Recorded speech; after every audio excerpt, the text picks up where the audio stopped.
438 दिन तक समंदर में अकेला, जहां इंसान 3 दिन में टूट जाता है। इतने दिन कि इस बीच में पूरा आईपीएल सीजन 2 बार खेला जा सकता है। कोई खाना नहीं, कोई इंसान नहीं, सिर्फ पानी और खामोशी। लेकिन क्यों? आज जो मैं आपको बताने वाला हूं वो सिर्फ सर्वाइवल स्टोरी नहीं है। यह दिखाता है कि इंसान कब टूटता है और कब टूटने से इनकार कर देता है। और वीडियो के बीच में जो सच्चाई आने वाली है वो बताएगी कि सर्वाइवल का सबसे बड़ा दुश्मन भूख नहीं, कुछ और है। आमतौर पर हमें बताया जाता है कि समंदर में इंसान 3 दिन से ज्यादा जिंदा नहीं रह सकता। लेकिन होसे साल्वाडोर अल्वरेंगा का केस एक अपवाद नहीं था, एक सबक था। असल में यह शुरू हुआ था 2012 में। मैक्सिको के तट से एक मछुआरा निकला था सिर्फ 1 दिन की मछली पकड़ने के लिए। उसके साथ था एक 7 मीटर की नाव, कुछ खाना और एक साथी। पहले 24 घंटे में तूफान आ गया, रेडियो टूट गया, इंजन फेल हो गया, जीपीएस गायब, और फिर कुछ नहीं, सिर्फ खुला समंदर हर तरफ। लेकिन यहीं एक अजीब सवाल पैदा होता है, अगर ये आदमी बच गया तो 438 दिन तक कैसे? कोई सप्लाईज नहीं, कोई इक्विपमेंट नहीं, तो फिर किस चीज ने इसे मरने से रोका? Theory number 1, physical survival. एक वजह यह मानी जाती है कि इसने बारिश का पानी पीकर जिंदा रहा, और यह सही भी है। अल्वरेंगा ने समंदर की मछलियां, कछुए, यहां तक कि पंछियों को पकड़कर खाया, खून पिया, कच्चा मांस चबाया। ये बात सही लगती है, लेकिन पूरी नहीं, क्योंकि दूसरे लोग भी ऐसा करते हैं और फिर भी 2 महीने में मर जाते हैं। Theory number 2, geographic luck. कुछ लोग कहते हैं कि यह पैसिफिक ओशन के करंट्स की वजह से बचा, धीरे धीरे बहता रहा जमीन की तरफ, और हां, इवेंचुअली ये मार्शल आइलैंड्स तक पहुंचा 14 महीने बाद। लेकिन फिर सवाल आता है, इतने लंबे समय तक किसी ने क्यों नहीं देखा? शिप्स गुजरती रहीं, प्लेन्स उड़ते रहे, पर किसी ने सिग्नल नहीं पकड़ा। तो ये थ्योरी भी अधूरी है। लेकिन अगर ये सिर्फ लक और फूड था, तो फिर ज्यादातर लोग इसी हालत में क्यों मर जाते हैं? Theory number 3, mental resilience. कुछ एक्सपर्ट्स कहते हैं ये बचा क्योंकि इसका दिमाग टूटा नहीं, लेकिन ये झूठ है। इसका दिमाग टूटा था। अल्वरेंगा अपने मरे हुए साथी से बातें करता था, हैल्यूसिनेशंस देखता था, खुद को मारने की कोशिश भी की। तो फिर मेंटल स्ट्रेंथ थ्योरी भी गलत है। अब तक ये कहानी आपको एक एक्सट्रीम सर्वाइवल केस लग रही होगी, लेकिन अब जो आने वाला है वो दिखाता है कि सर्वाइवल का असली मतलब क्या होता है, और ये अनकंफर्टेबल है। असल वजह ये नहीं थी कि अल्वरेंगा फिजिकली स्ट्रांग था। असल वजह ये थी उसने सर्वाइव करने का डिसीजन बार बार लिया, हर दिन नहीं, हर घंटे। जब उसका साथी लगभग 1 महीने 4 हफ्ते में मर गया, अल्वरेंगा ने उसकी बॉडी को समंदर में फेंक दिया, क्योंकि वो जानता था कि अगर बॉडी के पास रहा तो वो भी हार मान लेगा। ये चॉइस थी, इंस्टिंक्ट नहीं। जब पंछी नाव पर बैठते, वो उन्हें पकड़ता, तोड़ता और कच्चा खा जाता, बिना सोचे, क्योंकि सोचना लग्जरी था। और सबसे बड़ी बात, अल्वरेंगा ने समंदर को दुश्मन नहीं माना। वो समझ गया कि समंदर उसे मारने की कोशिश नहीं कर रहा, समंदर बस एग्जिस्ट कर रहा था। असली दुश्मन था एक्सपेक्टेशन। एक्सपेक्टेशन के कोई बचाएगा, एक्सपेक्टेशन के कल बेहतर होगा। जिस दिन उसने ये एक्सपेक्टेशंस छोड़ी, उसी दिन वो जिंदा रहना सीख गया।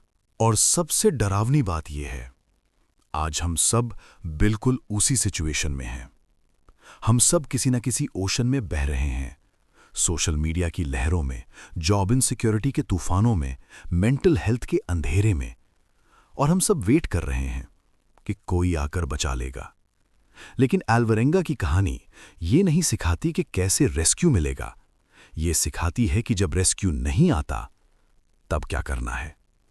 अल्वरेंगा की कहानी मोटिवेशन नहीं है, ये वार्निंग है। WHO की नवीनतम 2025 की रिपोर्ट में बताया गया, लोनलीनेस अब दुनिया की सबसे बड़ी हेल्थ क्राइसिस बन चुकी है। हर घंटे 100 मौतें सिर्फ अकेलेपन से जुड़े कारणों से। लोग फिजिकली तो दूसरों के साथ हैं, लेकिन मेंटली उसी नाव में बैठे हैं, अकेले, बहते हुए। और सबसे बड़ा झूठ जो हमें बताया गया है वो ये है कि अगर हम काफ़ी देर तक इंतज़ार करें तो सिचुएशन अपने आप ठीक हो जाएगी। अल्वरेंगा ने 438 दिन इंतज़ार नहीं किया। उसने 438 दिन तक हर रोज़ लड़ने का फैसला किया। जब पानी नहीं था, बारिश का इंतज़ार नहीं किया, टर्टल का खून पिया। जब खाना खत्म हुआ, भूखे मरने का इंतज़ार नहीं किया, पंछियों को पकड़कर कच्चा खा गया। जब उम्मीद खत्म हुई, मौत का इंतज़ार नहीं किया, अपने साथी की बॉडी को छोड़ दिया ताकि मेंटली सर्वाइव कर सके। ये चॉइसेस थीं, डेस्परेट चॉइसेस, अगली चॉइसेस, लेकिन चॉइसेस जो उसे जिंदा रखें। आज हम सब उसी क्रॉस रोड्स पर खड़े हैं। हमारी नाव भी बह रही है, हमारा इंजन भी फेल हो चुका है और हम सब सोच रहे हैं कि कोई तो आएगा, कोई जॉब देगा, कोई रिलेशनशिप फिक्स करेगा, कोई हमारी मेंटल हेल्थ की परवाह करेगा। लेकिन जब तक हम वेट कर रहे हैं, हम पहले से ही डूब रहे हैं।